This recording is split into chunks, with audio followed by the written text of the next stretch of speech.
Bismillahirrahmanirrahim.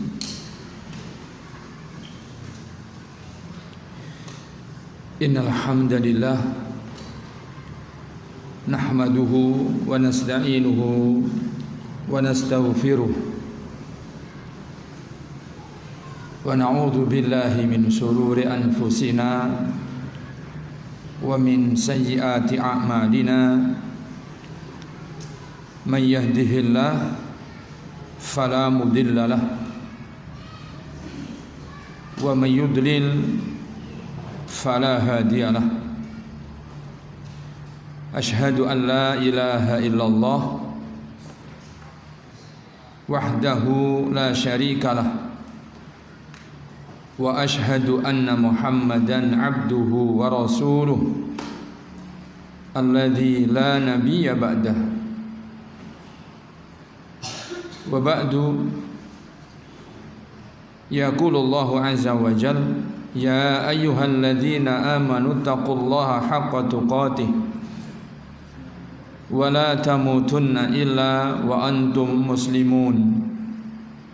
Amma ba'du, maratan tsaniyah, fa inna ahsanal kalami kalamullah wa khairal huda huda Muhammadin sallallahu alaihi wasallam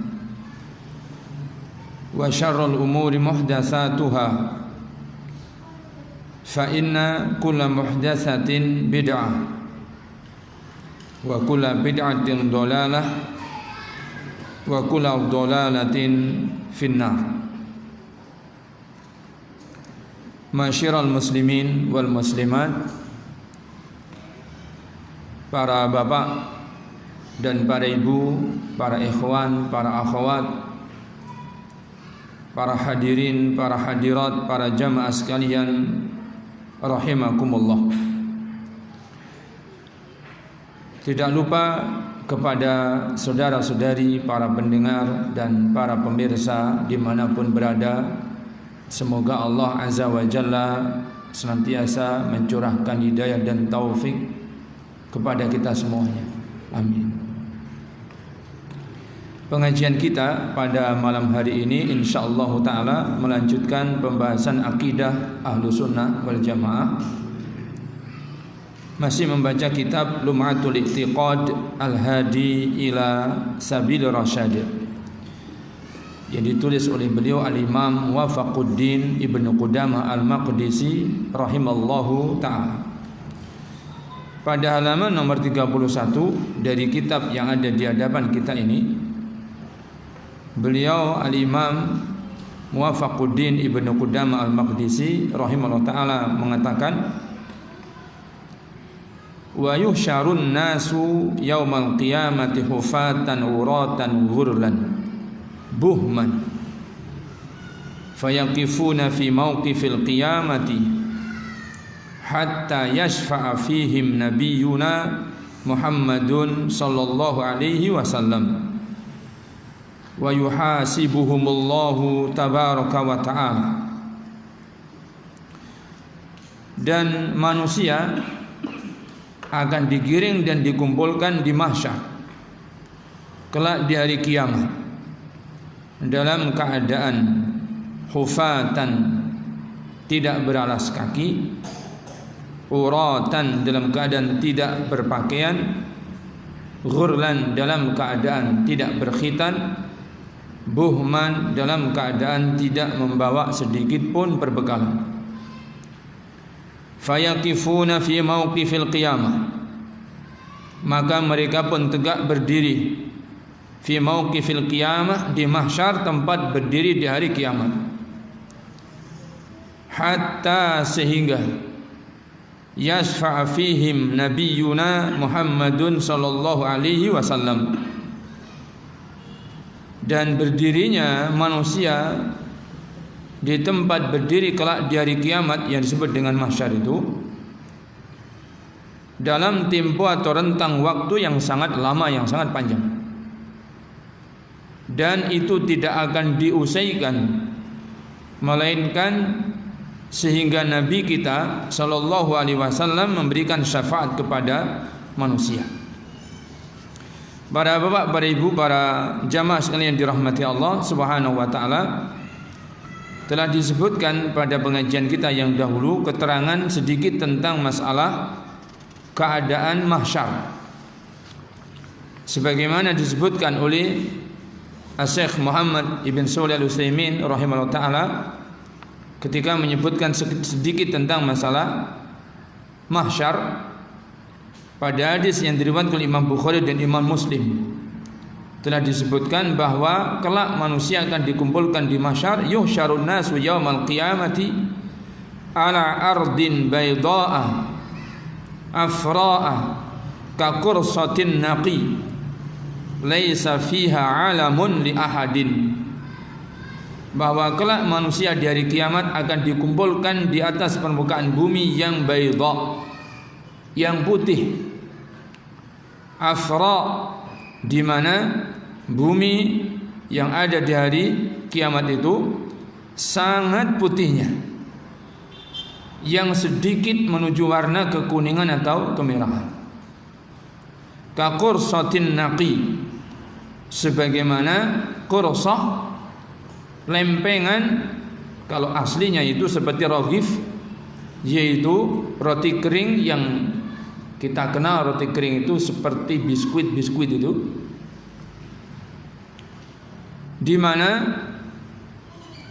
disebutkan dalam sifat ini qursah an-naqi, yang sangat bersih, laisa fiha alamun, di mana permukaannya sangat rata, tidak ada satupun tanda, tidak ada satupun alamat, li ahadin, yang dikenali oleh seorang pun, baik alamat atau tanda itu adalah untuk dirinya, sehingga dia mengenali di mana dahulu dia itu pernah bertempat tinggal. Menunjukkan para bapak, para ibu, bahwa bumi yang kelak oleh Allah Azza wa Jalla dijadikan tempat berkumpulnya manusia di mahsyar bukan bumi yang ada di dunia ini. Sebagaimana itulah yang ditetapkan oleh Allah Azza wa Jalla dalam Al-Quran, yauma tubaddalul ardu was samawat, di mana bumi di hari itu diganti oleh Allah tabaraka wa taala. Demikian pula langit-langit pun diganti oleh Allah tabaraka wa taala dan akan dilipat oleh Allah Azza wa Jalla dengan tangan kanannya. Para bapak, para ibu yang dirahmati Allah Subhanahu wa taala, ditunjukkan di dalam hadis ini laisa fiha alamun li ahadin. Tidak ada pada bumi yang manusia kelak dikumpulkan di mahsyar itu ada tanda-tanda di mana di situ ada kelihatan atau nampak bekas-bekas bahwa di situ pernah ada hunian. Tidak ada sedikit pun tanda-tanda. Sebagaimana tidak ada tanda-tanda bahwa di situ dahulu pernah ada bangunan. Tidak ada tanda-tandanya, tidak ada bekas-bekasnya, tidak ada indikasi-indikasi yang menunjukkan bahwa di situ pernah ada bangunan. Termasuk tidak ada athar, tidak ada bekas-bekas yang nampak darinya bahwa di situ pernah ada hunian, pernah ada bangunan, pernah ada apa yang dibangun di atasnya sehingga manusia tinggal di dalamnya. Tidak ada sama sekali. Syekh Muhammad Ibn Shalih Al-Utsaimin rahimahullah taala menyebutkan bahwa perkara yang seperti ini adalah perkara yang diijma'kan oleh para ulama, disepakati oleh para ulama, bahwa ulama-ulama kaum muslimin telah bersepakat, wa ajma'al muslimun ala thubutil hasyri yaumal qiyamah, bahwa para ulama kaum muslimin telah sepakat, telah berijma', berkonsensus bahwa mahsyar itu benar, bahwa manusia kelak akan dikumpulkan di mahsyar itu benar, bahwa yaumul hasyr, di hari kiamat itu adalah hakun, benar. Telah disepakati oleh para ulama. Bagaimana para ulama bersepakat? Para ulama bersepakat berdasarkan dalil-dalil yang ada. Perlu diketahui para bapak, para ibu yang dirahmati Allah SWT, tidaklah para ulama kaum muslimin bersepakat, melainkan bersepakat pada perkara yang di sana terdapat dalil yang menetapkannya. Karena kesepakatan para ulama bukan kesepakatan hasil musyawarah, bukan kesepakatan dari hasil kesepakatan musyawarah, bukan. Tetapi mereka adalah orang-orang yang mengkaji nas-nas dalil, sehingga mereka dapati dalil-dalil yang menetapkan, sehingga seluruh ulama kaum muslimin pun menetapkan sebagaimana yang ditetapkan di dalam dalil. Sekiranya tidak ada penetapan dalil, sekiranya perkara itu tidak ada dalil yang di atasnya dibangun perkara tersebut, maka tentu tidak bakal ada kesepakatan ulama, tidak bakal ada ijma' ulama. Para bapak, para ibu yang dirahmati Allah Subhanahu wa taala, yang demikian menunjukkan apa yang dikatakan oleh para ulama, bahwa ijma' para ulama adalah dalil hujjah yang wajib juga ditetapkan. Bahwa ijma' para ulama juga merupakan hujjah yang wajib ditetapkan perkara-perkara yang diijma'kan oleh para ulama. Disifatkan di dalam nas sunnah tentang kebenaran hujjah, bahwa ijma' itu adalah hujjah, dalil pegangan kita di dalam berbuat, di dalam meyakini sebuah masalah, di mana baginda Nabi sallallahu alaihi wasallam telah bersabda, la yajma'u Allahu hadhil ummah ala dhalalatin, bahwa Allah azza wa jalla tidak akan menjadikan umat, yaitu ulama-ulamanya umat ini, bersepakat menyepakati dhalalah, perkara yang salah. Allah tidak akan jadikan ulama-ulama ini bersepakat pada perkara yang keliru, perkara yang salah, menunjukkan bahwa kesepakatan atau ijma' ulama adalah hakun. Allah SWT akan menjadikan para ulama bersepakat, dan yang mereka sepakati adalah hakun, kebenaran, tidak yaitu kesesatan. Para bapak, para ibu yang dirahmati Allah Subhanahu wa taala, kemudian oleh karenanya tidaklah ada yang mengingkari peristiwa atau kejadian di hari kiamat kelak, di antara adalah mahsyar, melainkan dia adalah orang yang keliru, yang menyimpang akidahnya dari akidah ahlu sunnah wa jamaah.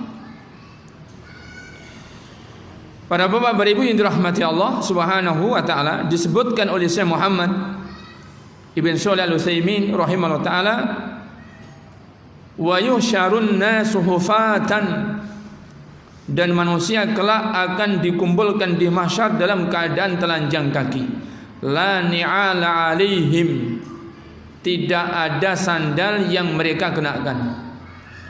Kalau sandal saja tidak ada, apalagi sepatu. Bukan kalau sandal tidak ada berarti ada yang pakai sepatu. Disebut hufatan, yaitu telanjang kaki. Maknanya kakinya adalah kaki yang tak ada alasnya, kaki yang tidak ada alasnya, tidak ada pelapis pada kaki-kaki manusia yang dikumpulkan di mahsyar di hari itu. Uratan, dalam keadaan uratan, telanjang badan. La kiswata alaihim, yang tidak ada pakaian atas tubuh-tubuh mereka. Telanjang kaki dan juga telanjang badan, bukan berarti mengenakan pakaian meskipun kakinya tidak beralas kaki, tidak. Jadi tidak beralas kaki juga tidak berpakaian. Ghurlan la khitana fihim, dalam keadaan ghurlan. Apa itu ghurlan? La khitana fihim, yaitu tidak terdapat khitan pada manusia. Apabila manusia, yaitu kaum muslimin, sebagaimana khitan adalah sunnahnya para anbiya dan mursalin, termasuk sunnah-sunnah fitrahnya para nabi dan orang-orang solih. Apabila orang-orang yang beriman berkhitan, maka kelak di hari kiamat mereka mendapati dirinya tidak berkhitan. Di mahsyar mereka akan mendapati dirinya tidak berkhitan.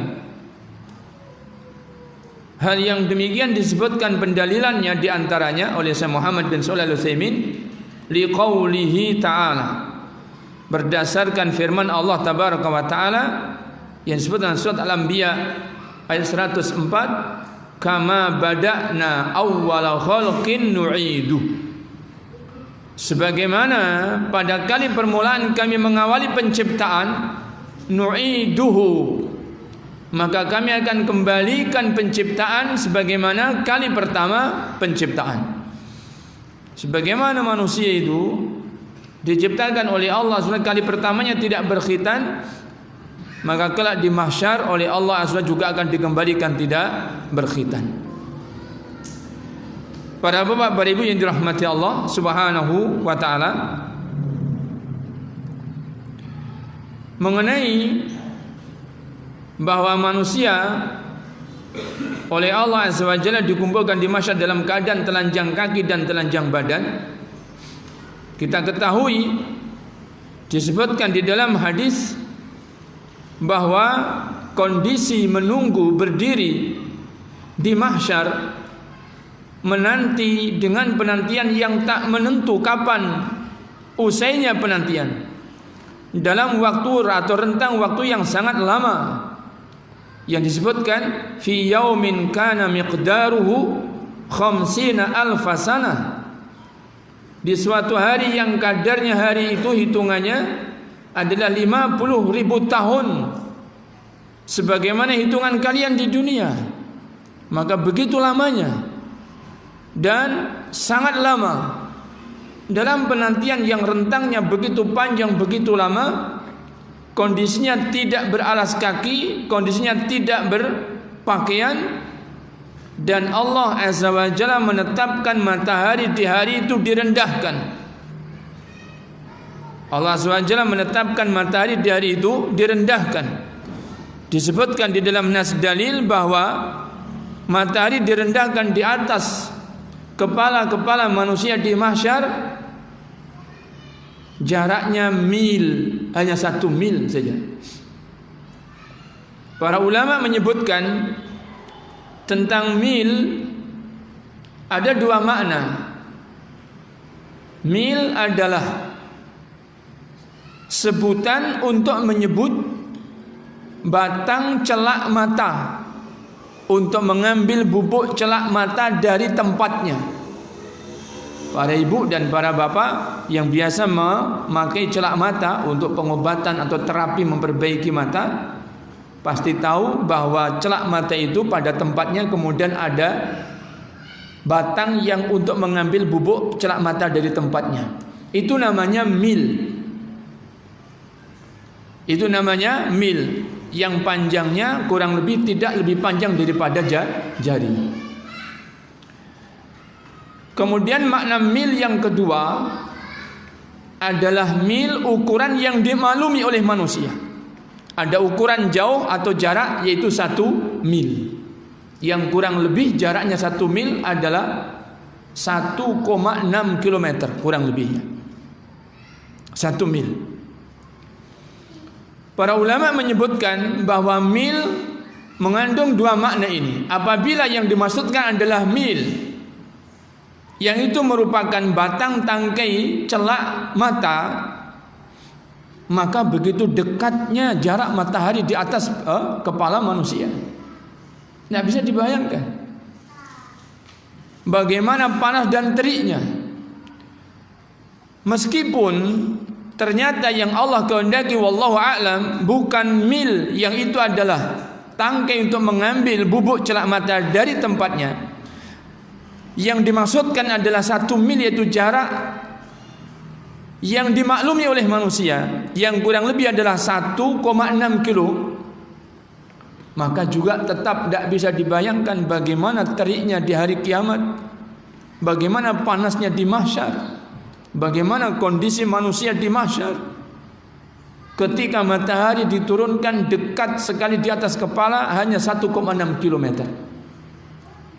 Para bapak, para ibu yang dirahmati Allah SWT, oleh karenanya kegaduhan yang ada di hari itu, kesibukan pikiran manusia yang ada di hari itu sangat, sehingga penantian yang sedemikian adalah penantian dalam ketersiksaan. Makanya dalam nas ada disebutkan manusia-manusia di hari itu oleh Allah SWT nasibnya diringankan atau diberatkan sesuai dengan amalan-amalannya. Sesuai dengan amalan-amalannya. Berat dan ringannya kondisi seseorang di mahsyar adalah sesuai dengan amalan-amalannya. Karena benar memang manusia itu nanti martabatnya oleh Allah SWT dijadikan tergantung amalan-amalan yang dia lakukan ketika di dunia. Para bapak, para ibu yang dirahmati Allah Subhanahu wa taala. Dalam kondisi matahari yang terik, tidak berbadan, tidak beralas kaki.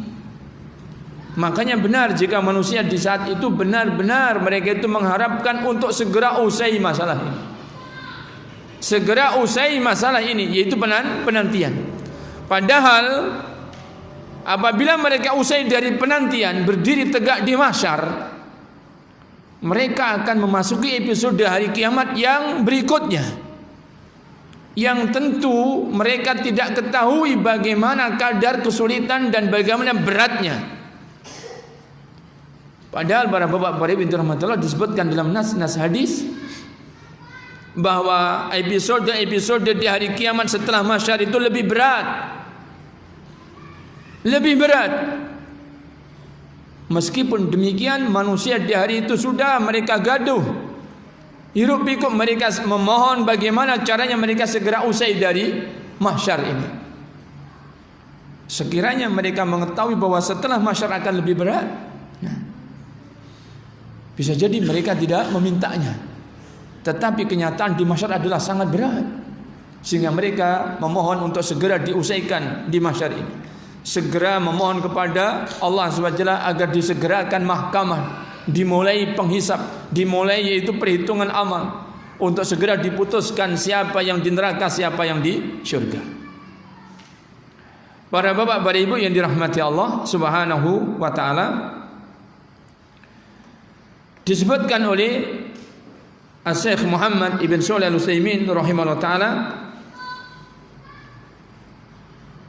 hal yang demikian berdasarkan sabdanya Nabi sallallahu alaihi wasallam yang diriwayatkan oleh Imam Al-Bukhari dan juga oleh Imam Muslim, di mana Syekh Muhammad mengatakan wa qaulin nabi, dan hal yang telah disebutkan itu berdasarkan juga terhadap sabdanya Nabi sallallahu alaihi wasallam, di mana beliau bersabda innakum tuhsyaruna hufatan uratan ghurlan, sesungguhnya kalian kelak akan dikumpulkan di mahsyar dalam keadaan telanjang kaki, dalam keadaan tidak berpakaian, dalam keadaan tidak berkhitan. Setelah beliau bersabda seperti itu, summa qara'a, kemudian beliau membaca firman Allah tabaraka wa taala, kama bada'na awwala khalqin nu'idu wa'dan 'alaina inna kunna fa'ilin. Sebagaimana kamilah yang memulai penciptaan di awal kali penciptaan, maka kami akan kembalikan pada penciptaan yang pertama. Wa'dan 'alaina, yang demikian adalah janji yang niscaya kami akan tepati. Inna kunna fa'ilin, sesungguhnya kami adalah zat yang maha berbuat apa yang kami kehendaki. Allah SWT berfirman dalam surat Al-Anbiya ayat 104 ini, yang menunjukkan bahwa yang dijanjikan oleh Allah SWT adalah janji yang niscaya akan dipenuhi. Inilah apa yang disebut oleh para ulama, bahwa apa yang disebutkan oleh Rasul di dalam hadis rupa dikumpulkan di mahsyar dengan sifat-sifat yang demikian adalah sebuah keniscayaan. Sebuah keniscayaan, artinya niscaya pasti akan terjadi, tidak bisa didustakan. Maka barang siapa yang mengingkari dan mendustakan, maka dia telah menyimpang, tersesat dari akidah yang benar, yaitu akidahnya ahlu sunnah wa jamaah. Kemudian beliau SAW melanjutkan sabdanya, wa awwalu man yuksa Ibrahim. Dan orang yang pertama diberi pakaian atau dikenakan pakaian untuknya adalah Ibrahim Khalilur Rahman, Abul Muwahhidin, bapaknya orang-orang yang bertauhid adalah Nabi Ibrahim Khalilur Rahman. Sehingga oleh Allah Azza wa Jalla dijadikan bagaimana penetapan tauhidnya Nabi Ibrahim dan bagaimana bara'ah, berlepas dirinya Nabi Ibrahim dari semua bentuk kesyirikan, ditetapkan menjadi pelajaran yang harus diikuti seperti itu oleh orang-orang yang datang setelahnya. Sehingga milahnya Ibrahim adalah milah tauhid ini, sebagaimana yang Allah perintahkan kepada Nabi Ibrahim, maka Allah perintahkan juga kepada Nabi kita Nabi Muhammad sallallahu alaihi wasallam. Sehingga yang Allah perintahkan kepada Nabi kita adalah sebagaimana yang Allah perintahkan kepada Nabi Ibrahim Khalilur Rahman. Sehingga umat ini pun wajib bertauhid sebagaimana tauhid yang Allah ajarkan melalui milahnya Ibrahim Khalilur Rahman, dan itu pula yang diajarkan oleh baginda Nabi sallallahu alaihi wasallam. Yang terakhir, wa fi hadis Abdullah bin Unais al-marfu', di dalam hadisnya Abdullah bin Unais al-marfu' alladhi rawahu Ahmad, yang diriwayatkan oleh Imam Ahmad, disebutkan yuhsyarun nasu yaumal qiyamati uratan ghurlan buhman, bahwa manusia kelak akan dikumpulkan di mahsyar dalam keadaan telanjang badan, dalam keadaan ghurlan tidak berkhitan, buhman dalam keadaan buhman. Qulna, para sahabat bertanya, wa ma buhman, apa itu buhman ya Rasulullah? Qala, Rasulullah menjelaskan, laisa ma'hum syai'un, tidak ada sesuatu pun bersama mereka, tidak ada perbekalan. Yang jika mereka membawa perbekalan tentu akan meringankan keadaan. Dalam kondisi seperti itu, penantian yang sangat panjang, tentu kehausan, tentu kelaparan, tetapi tidak ada perbekalan yang bersama mereka. Demikian apa yang bisa dibacakan. Mudah-mudahan Allah Azza wa Jalla membuat dan menjadikan kita semuanya termasuk orang-orang yang diringankan nasibnya kelak di hari kiamat, dan oleh Allah juga diringankan beban-beban kehidupan kita di dunia. Allahumma amin. Wallahu ta'ala a'la wa a'lam, wa salawatullah wa salam ala nabiyyina wa habibina Muhammadin wa ala alihi wa sahbihi wa sallam.